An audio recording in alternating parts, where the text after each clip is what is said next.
Hello everyone, मैं Azmat Abidi. Welcome to my channel. मैं आ गई हूँ एक बार फिर से आपके लिए बहुत ही यूज़फुल और इंटरेस्टिंग क्लास लेकर, जिसमें हम आज पढ़ने वाले हैं use of these and those. जो व्यूवर्स अभी भी मेरे साथ जुड़े हैं मैं उनको जानकारी के लिए बता दूं कि आपने अभी तक मेरे चैनल को अगर सब्सक्राइब नहीं किया है तो प्लीज़ मेरे चैनल को सब्सक्राइब कर दें, क्योंकि आज की जो क्लास होने वाली है वो बहुत ही इंटरेस्टिंग और बहुत ही हेल्पफुल होगी आपके लिए। ये जो छोटा सा दीज और दोज दीज दैट होता है, ये देखने में तो छोटा होता है बट ये बड़ा ही कंफ्यूज करता है। कहीं कहीं जगहों पे ये बड़ा कंफ्यूज करने लगता है कि इसको कैसे क्या किया जाए, क्या यूज़ किया जाए, किस तरह से लगाया जाए। तो इस कंफ्यूजन को मैं बिल्कुल आज दूर कर दूंगी। आज के बाद आपको कोई कंफ्यूजन नहीं होगा कि दीज एंड दोज का यूज कब और कैसे किया जाए। तो आइए ज़्यादा देर न करते हुए मैं आज की क्लास को स्टार्ट करती हूँ। Let's start. Use of these and those. These का मतलब होता है ये नज़दीक जो चीज़ें होती हैं उनके लिए प्रयोग होता है। दोज का मतलब होता है वे, जो दूर चीज़ें होती हैं उनके लिए होता है। लेकिन ये दोनों ही प्लूरल के लिए यूज होता है।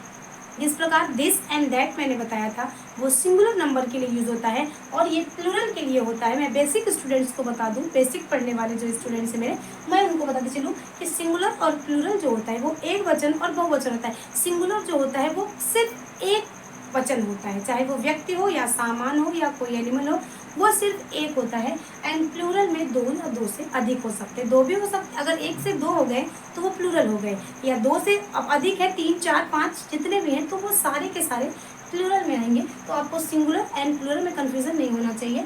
तो चले हम लोग स्टार्ट करते हैं। These are books. अब जब दीज आ जाता है तो इसका मतलब कि एक से ज़्यादा है, इसलिए ये आर का यूज होता है। जब आप प्रेजेंट कंटिन्यूअस टेंस में जाएंगे, आप सब जब टेंस में जाएंगे तो ये इस एम आर का यूज होता है। तो वहां से ये आया है आर। आर जब यूज होता है वो बहुवचन के लिए यूज होता है, प्लूरल के लिए यूज होता है। तो जैसे ही हमारी चीजें एक से ज्यादा हो जाती हैं तुरंत हम आर का यूज कर लेते हैं। These are books.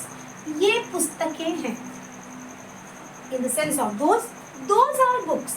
वे पुस्तकें हैं। दीज, जैसे दिस था, स्टार्टिंग में जब दिस पढ़ा हमने तो दिस वो था कि जो चीज़ें हमारे आसपास रखी हुई है, जिनको हम छू सकते हैं बिना हिले बिना उठे, हम उन चीज़ों को अपने पास ले सकते हैं। लेकिन वो चीज़ें एक होती हैं, this.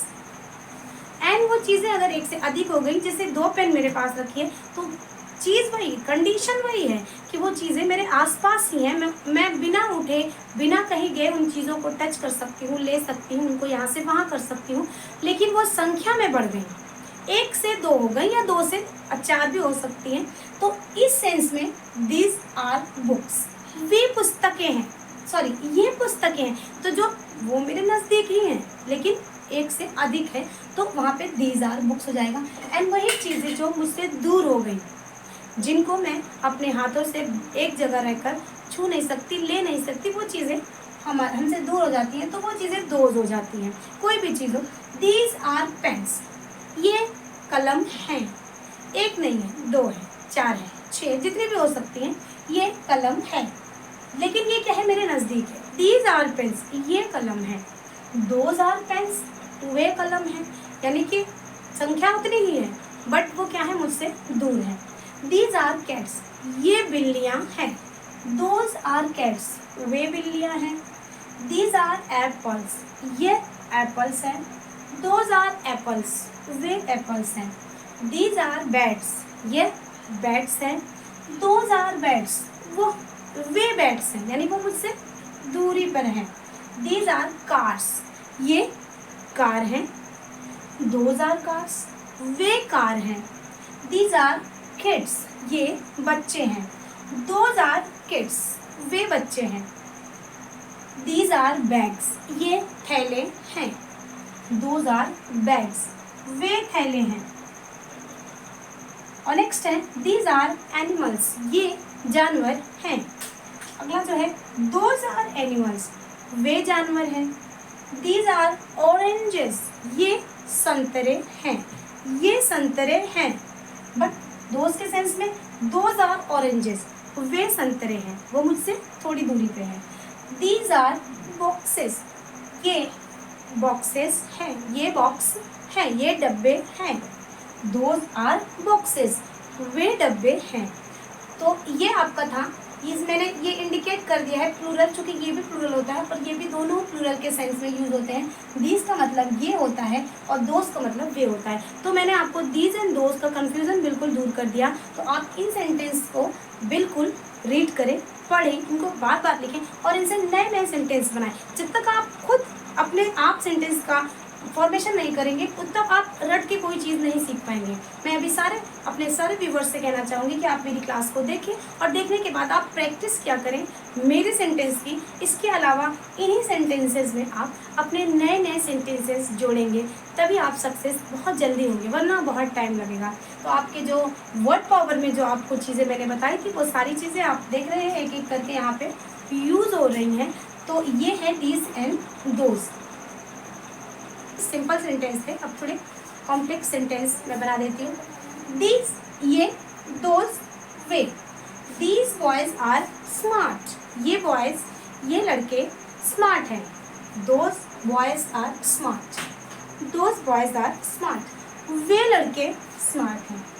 These houses are big, ये घर बड़े हैं। दोज हाउसेस आर बिग, वे घर बड़े हैं। These pens are red, ये कलम लाल है। Those pens are red, वे कलम लाल हैं। These flowers are smell nice, ये फूल सुंदर महक रहे हैं, अच्छे महक रहे हैं। Those flowers are smell nice, वे फूल अच्छे महक रहे हैं। These animals are hungry, ये जानवर भूखे हैं। Those animals are hungry, वे जानवर भूखे हैं। These kids are weeping, जो किड्स मेरे नज़दीक हैं। एक संख्या में एक क्या है, एक से अधिक हैं। जब संख्या में एक होंगे और मेरे नज़दीक होंगे तब आप दिस का यूज़ करेंगे। अगर संख्या में दो है या दो से ज़्यादा है तो आप उसी दिस को दिस कर देंगे और दिस के साथ सदैव आर का प्रयोग करेंगे और दिस के साथ हमेशा इसका प्रयोग होगा। इस चीज़ को हमेशा माइंड में अपने रखिएगा। अभी मैं दीज एंड दोज का, this that and this those का मैं अभी एक और वीडियो बना दूंगी तो सारे कंफ्यूजन दूर हो जाएंगे। These books are expensive, sorry हम लोग यहाँ थे 6 पे। दीज किड्स आर वीपिंग, ये बच्चे जो मेरे पास हैं वे रो रहे हैं। दोज किड्स आर वीपिंग, वे बच्चे रो रहे हैं। These books are expensive, ये पुस्तकें महंगी हैं। Those books are expensive, वे पुस्तकें महंगी हैं। These stories are interesting, यह कहानियाँ इंटरेस्टिंग हैं। Those books are interesting, वे कहानियाँ बहुत इंटरेस्टिंग हैं, रोमांचक हैं। These clothes are dirty, ये कपड़े गंदे हैं। Those clothes are dirty, वे कपड़े गंदे हैं। These girls are jumping, ये लड़कियाँ कूद रही हैं। Those girls are jumping, वे लड़कियाँ कूद रही हैं। These cups are beautiful, ये कप बहुत सुंदर है। Those cups are beautiful, way cup बहुत सुंदर है।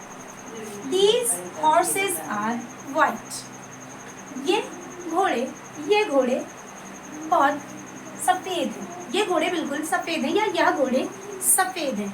These horses are white, ये घोड़े सफ़ेद हैं। Those horses are white, those horses are white, वे घोड़े सफ़ेद हैं। तो these and those के यूज़ में ये जो कॉम्प्लेक्स सेंटेंस थे इनको थोड़ा सा आपको पढ़ना पड़ेगा। जो लोग न्यू हैं, जो लोग बेसिक से चल के आ रहे हैं, जो लोग पहले भी पढ़ चुके हैं उनके लिए बहुत अच्छे सेंटेंस हैं। इनसे आप बहुत कुछ सीख सकते हैं। इसमें आप थोड़ा मोड़ा चेंज करके आप नए सेंटेंस भी बना सकते हैं। तो मैं एक बार फिर से बता देती हूँ, use of these and those में दीज जो होता है वो इसका मतलब होता है ये और ये निकट होता है। दोज का मतलब होता है वे और ये चीज़ें दूर होती हैं। और ये दीज एंड दोज हमेशा प्लूरल नंबर में होते हैं। प्लूरल नंबर का मतलब दो या दो से अधिक, बहुवचन। तो आप इन सेंटेंस को पढ़ें और इन सेंटेंस को याद कर लें और ये समझ लें। याद करने की क्या ही ज़रूरत है, आप इनको समझ लें। समझ लेंगे आप तो आपको आगे इसको बार बार आपको याद नहीं करना होगा। जब एक बार चीज़ समझ में जाएगी तो आप कितने ही सेंटेंस का फॉर्मेशन बड़े ही आराम से कर लेंगे। तो इसी के साथ आज मेरी क्लास यहीं तक थी। आपने जो मेरे व्यूअर्स अभी अभी मुझसे जुड़े हैं, मैं उनको बता दूं कि आप मेरी क्लास को, अगर आपने अभी तक सब्सक्राइब नहीं किया मेरे चैनल को, तो आप प्लीज़ मेरे चैनल को सब्सक्राइब कर लें, क्योंकि ये आपके लिए क्लास काफ़ी हेल्पफुल होने वाली है। ये क्लास बेसिक स्टूडेंट्स के लिए, मैंने बेसिक से पढ़ाई की है। आप अगर मेरे चैनल पे जाके मेरी क्लासेस को देखेंगे, मैंने अल्फ़ाबेट से शुरू किया था और आज हम लोग यहाँ तक पहुँच आए हैं। We are very close to grammar. अब हम बहुत ही ग्रामर के नज़दीक है, बहुत जल्दी ग्रामर के बहुत नज़दीक क्या है, हम लोग ट्रांसलेशन के नज़दीक है। ग्रामर में तो हम लोग ऑलरेडी घुस चुके हैं। तो इसके जो भी है टेंस जिनको कहते हैं वो पढ़ने वाले हैं। आप मेरी क्लास को लाइक करें, कोई छोटा सा प्यारा सा कमेंट कर दें, और अगर अभी तक आपने मेरे चैनल को सब्सक्राइब नहीं किया तो प्लीज़ मेरे चैनल को अभी और इसी वक्त सब्सक्राइब कर लें। एंड इसी के साथ मैं अपनी क्लास को खत्म करती हूँ। Thanks for watching. Bye bye.